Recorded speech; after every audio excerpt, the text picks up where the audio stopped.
Hello everyone, Saraswati পুজো তো কয়েকটা দিন আগে পার হয়ে গেছে। তো আজকে তোমাদের সঙ্গে আমাদের বাড়ির পুজোটা শেয়ার করছি। তো এবছর আমাদের বাড়িতে একটু ছোট করে পুজোটা করা হয়েছে, কারণ সবাই বাড়িতে ছিল না। আর দেখো এবছর প্রতিমাটা কত সুন্দর হয়েছে, সবুজ সাদা আর গোলাপি রঙের কম্বিনেশনে করা হয়েছে। আর আজকে এই যে সব কিছু সবাই গুছিয়ে নিয়েছে, আমি কিন্তু পরে এসেছি, তেমন একটা হেল্প করতে পারিনি। আর আজকে আমাদের বাড়িতে পুজোটা করবে কিন্তু আমার এই মামিমা। তো তার জন্য মামিমা সব কিছু গুছিয়ে নিয়ে বসে গেছে। আমিও একবারে রেডি হয়ে চলে এসেছি, কারণ পুজো শেষে আমি একটু ঘুরতে বেরোবো। আর আজকের এই ভিডিওটা শেয়ার করার উদ্দেশ্য কিন্তু এই যে আমার ঋদ্ধিমান, ওর জন্য এই ভিডিওটা আজকে আমি করছি, কারণ ওকে ওর মা আজকে এত সুন্দর করে সাজিয়েছিল। তখনই আমি মনে মনে ভেবেছিলাম যে আজকে ওকে নিয়ে একটা ব্লগ ভিডিও শেয়ার করব। তো আজকের বেশিরভাগ ভিডিওটা ওকে নিয়েই থাকবে। তো অবশ্যই তোমরা ভিডিওটা দেখো, লাইক কমেন্ট করো।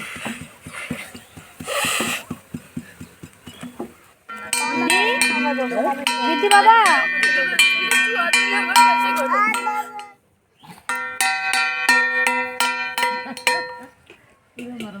চন্দনে ছুটাই দিতি দিলে তো ছুটা দিতি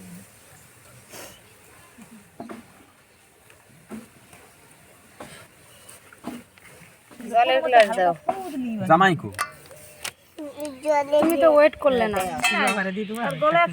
দেখো এখানে মামি পুজো শুরু করে দিয়েছে।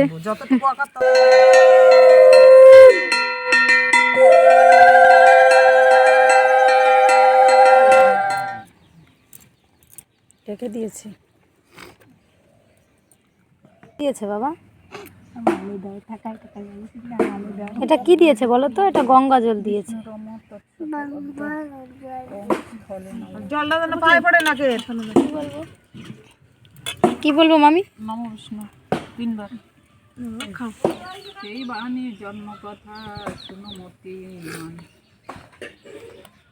রাধর বদন হত তাহার জন মর্চনা মাহাত্ম তার শুনো দিয়া মন। মাঘ মাসে শুক্ল পক্ষে চতুর্থী দিনেতে বিদ্যারম্ভ পূর্ব দিনে অথবা ভক্তিতে সংযম। কেন করছো ঋদ্ধি? এখানে এসে বসো, এসো।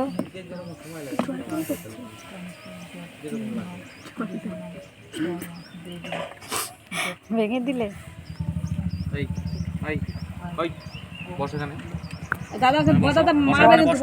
বর্দার কথাও শুনছে না। দিদির কোলে বসো, দিদির কোলে বসো। ওকে বসানোই মুশকিল হয়ে যাচ্ছে আমাদের।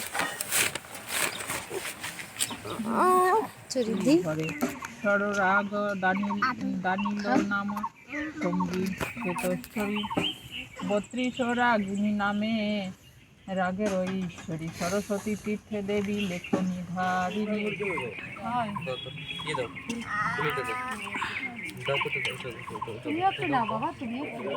নমো নমো বেদ বেদান্ত বেদাঙ্গ ওম সরস্বত্যই নমো নিত্যং ভদ্রকাল্যই নমো নমো।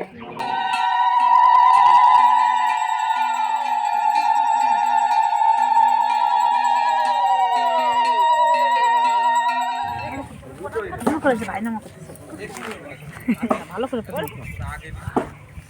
পা না নামা দুলি দাও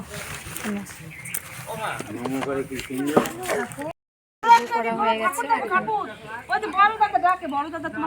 ভিডিও করে নিচ্ছি। ছোট ঠাকুরকে নিয়ে ব্যস্ত সবাই। ওর মা খুব চেষ্টা করছে ঠাকুরের সঙ্গে একটু ছবি তোলাবে, কিন্তু ওর মা পারছে না। পুজোর পরে এই যে মামি প্রসাদ দিয়ে দিচ্ছে সবাইকে, আমিও প্রসাদ খেয়ে নিলাম। এবছর কিন্তু আমার ভীষণ আশা ছিল যে আমরা দুজনে মিলে একসঙ্গে সরস্বতী ঠাকুরের অঞ্জলি দেব, কিন্তু সেটা আর হয়ে ওঠেনি। ওর আসতে একটু দেরি হয়ে গেছে, তো তার জন্য আমি একাই অঞ্জলিটা দিয়ে নিয়েছি। এখন দুজনে একটু ঘুরতে বেরোবো। তো ভেবেছিলাম একটু দূরে যাব, তো সেটা আর হয়ে ওঠেনি। তো আমরা দুজনে চলে গেছিলাম প্রথমে আমাদের দাল্লা স্কুলে। তোমরা হয়তো অনেকে জানো আমাদের স্কুলে অনেক বড় করে পুজো করা হয়। আর ওখানে যাওয়ার পরে অনেক বন্ধু বান্ধবীর সঙ্গে দেখা হয়েছে, তো তাদের সঙ্গে অনেক কথা বলেছি, আড্ডা দিয়েছি। ওখানে গিয়ে তেমন একটা ভিডিও ক্লিপ আমার নেওয়া হয়নি। আমাদের স্কুলটা ভীষণই সুন্দর। তো তোমরা যারাই আমার ভিডিও দেখবে তাদেরকে রিকোয়েস্ট করব, পরের বছর সবাই কিন্তু সরস্বতী পুজোয় আমাদের স্কুলে এসো, তোমাদের সবার খুব ভালো লাগবে।